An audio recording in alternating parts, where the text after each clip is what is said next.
Hello guys, welcome to another episode of Naadan Roots USA. നമ്മൾ ആദ്യം എടുത്ത വീഡിയോന് ശേഷം രണ്ടാമതെടുത്ത വീഡിയോ ആണിത്. ആ സമയത്ത് ഒത്തിരി പേര് പറഞ്ഞു ഇതിൽ വീഡിയോയ്ക്ക് കുറച്ച് ഇഷ്യൂ ഉണ്ടെന്ന്. അപ്പോൾ അതെല്ലാം കൂടെ റിസോൾവ് ചെയ്ത് ബെറ്ററായിട്ടൊരു വീഡിയോ ഇറക്കാമെന്ന് വിചാരിച്ചു. ഈ വീഡിയോയിൽ നമ്മൾ സ്പെസിഫിക്കായിട്ട് ഹെയർ ട്രാൻസ്പോർട്ടേഷനാണ് സംസാരിക്കാൻ ഉദ്ദേശിക്കുന്നത്. നാട്ടിലത്തെയൊക്കെ വൈക്കോലിൻ്റെ ഒരു വകഭേദമാണ് ഹേ. ബേസിക്കലി അത് തന്നെയാണ് സംഭവം. അതിനെക്കുറിച്ച് ആധികാരികമായിട്ട് വീഡിയോയിൽ ഇവഞ്ച്വലി പറയാമെന്ന് പ്രതീക്ഷിക്കുന്നു.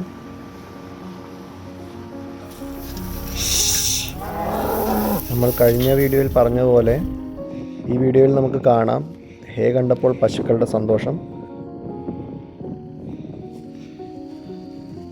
രണ്ട് രീതിയിൽ നമുക്ക് ഹേ ഒബ്റ്റെയിൻ ചെയ്യാം. ഒന്നില്ലെങ്കിൽ നമുക്ക് നമ്മുടെ ഫാമിൽ തന്നെ ആളെ വിളിച്ച് ഹേ പ്രൊഡ്യൂസ് ചെയ്യിക്കാം, അല്ലെങ്കിൽ നമുക്ക് വേറൊരാളുടെ കയ്യിൽ നിന്ന് നമുക്ക് മേടിക്കാം. ഈ വീഡിയോയിൽ നമ്മൾ കാണിക്കുന്നത് ട്രാൻസ്പോർട്ടേഷൻ പാർട്ടാണ്. ഇവഞ്ച്വലി നമുക്ക് ഹേ പ്രൊഡക്ഷൻ്റെ ഒരു വീഡിയോ ഇടാമെന്ന് വിചാരിക്കുന്നു ഇൻ ദ ഫ്യൂച്ചർ. നേരത്തെ വീഡിയോകളിൽ പറഞ്ഞതുപോലെ ഇവിടെ വിൻ്റർ ആകുമ്പോൾ പ്ലാന്റ്സ് എല്ലാം ഉണങ്ങിപ്പോവും. അപ്പോൾ പുല്ല് നല്ലതായിട്ട് വളരുന്ന സമയത്ത് അത് വെട്ടി ഹേ ആക്കും. ഈ ഹേ എന്നിട്ട് നമ്മൾ പശുവിന് കയറാൻ പറ്റാത്ത രീതിയിൽ സൂക്ഷിച്ച് വെച്ച് ഒന്നോ രണ്ടെണ്ണോ വീതമായിട്ട് വിൻ്റർ സമയത്ത് എടുത്തു കൊടുക്കും. ഇത് അത്യാവശ്യം വെയിറ്റ് ഉള്ളതാണ്. അതുകൊണ്ട് ട്രാക്ടർ ഉപയോഗിച്ചാണ് ഇപ്പോൾ ട്രാൻസ്പോർട്ട് ചെയ്യുന്നതായാലും പശുക്കൾക്ക് എടുത്തു കൊടുക്കുന്നതായാലും. ഇപ്പോൾ ഈ വീഡിയോയിൽ കാണുന്നത് നമ്മൾ ട്രാക്ടർ ഉപയോഗിച്ച് ട്രെയിലറിൽ കൊണ്ടുവന്ന ഹേ എടുത്ത് ട്രാൻസ്പോർട്ട് ചെയ്യുകയാണ്. ഇത് കാണുമ്പോൾ നമുക്ക് എല്ലാവർക്കും മനസ്സിലൊരു ചോദ്യം വരാം, പശുക്കളെ അപ്പോൾ എന്ത് ചെയ്യുന്നു? ഹേ ട്രാൻസ്പോർട്ടേഷൻ്റെ സമയത്ത് നമ്മൾ പശുക്കളെ വേറെ ഇങ്ങോട്ടും മാറ്റാറില്ല. അതുങ്ങൾ അപ്പുറത്തും ഇപ്പുറത്തുമായിട്ടൊക്കെ നിൽക്കും. ട്രാക്ടറിൻ്റെ ഫ്രണ്ടിൽ വരെ വന്ന് നിൽക്കും, ഇപ്പോൾ കാണുന്നത് പോലെ. ആ സമയത്ത് നമ്മൾ ഹോൺ അടിച്ചാൽ അതെല്ലാം ഓടിപ്പോവും. പിന്നെ നമുക്ക് കണ്ടിന്യൂ ചെയ്യാം ട്രാക്ടറിൽ എവിടെയാണോ കൊണ്ട് വെക്കേണ്ടതെന്ന് വെച്ചാൽ. നമ്മൾ ബാണിൻ്റെ സൈഡിലായിട്ടൊരു കോർണറിലോട്ട് ഉണ്ടാക്കി അത് സെക്യൂർഡാക്കി അവിടെയാണ് ഹേ വെക്കുന്നത്. വിൻ്റർ ആകുമ്പോൾ എല്ലാ പുല്ലും ഉണങ്ങിപ്പോകുന്നത് പോലെ അവിടെയുള്ള പുല്ലും ഉണങ്ങും. ഈ കാണുന്ന പുല്ലെല്ലാം ഉണങ്ങിപ്പോകാൻ സമയത്ത്. അതുകൊണ്ട് ആ സമയത്ത് നമ്മൾ ഈ ഹേ എടുക്കുന്ന സമയത്ത് അത്ര പ്രശ്നം വരില്ല. നേരത്തെ സൂചിപ്പിച്ചതുപോലെ വെട്ടിയിട്ട ഗ്രാസാണ് നമ്മൾ ചുറ്റി ഹേ ആക്കുന്നത്.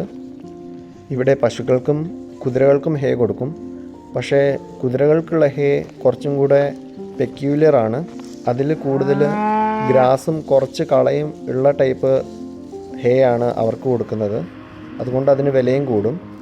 പശുക്കൾക്കാകട്ടെ നമ്മൾ ഗ്രാസിൻ്റെ കൂടെ കുറച്ച് കളയുണ്ടെന്ന് വെച്ച് കുഴപ്പമില്ല, അത് അവർ കഴിക്കുകയും ചെയ്യും.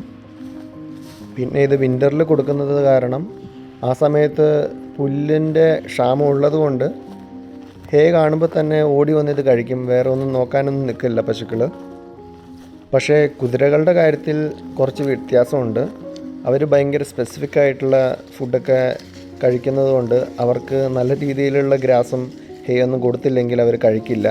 അതുപോലെ തന്നെ കുതിരകൾ പശുക്കളെ കമ്പയർ ചെയ്യുമ്പോൾ ഒത്തിരി എക്സ്പെൻസീവാണ്. അതിൻ്റെ മെയിൻ്റനൻസും എക്സ്പെൻസീവാണ്. ഇപ്പോൾ ഓൾമോസ്റ്റ് എല്ലാ ഹേയും ഇവിടെ വെച്ച് കഴിഞ്ഞു. സ്റ്റോറേജ് സൈറ്റിട്ട് ഉള്ള ട്രാൻസ്പോർട്ടേഷന് ഓൾമോസ്റ്റ് 1.5 hours എടുത്തു. ഇപ്പോൾ കാണുന്നതാണ് ഹേ കവറിങ്.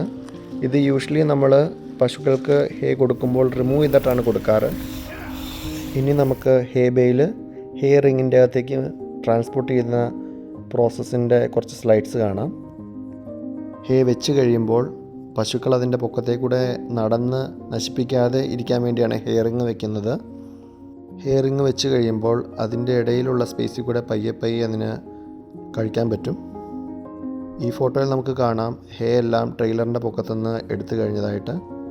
അതിനുശേഷം ട്രെയിലറും ട്രാക്ടറും എടുത്തുകൊണ്ട് പോകുന്നത് നമുക്ക് കാണാം. ഈ വീഡിയോ ഇഷ്ടമായെന്ന് വിചാരിക്കുന്നു. If you like, please subscribe and share. Bias.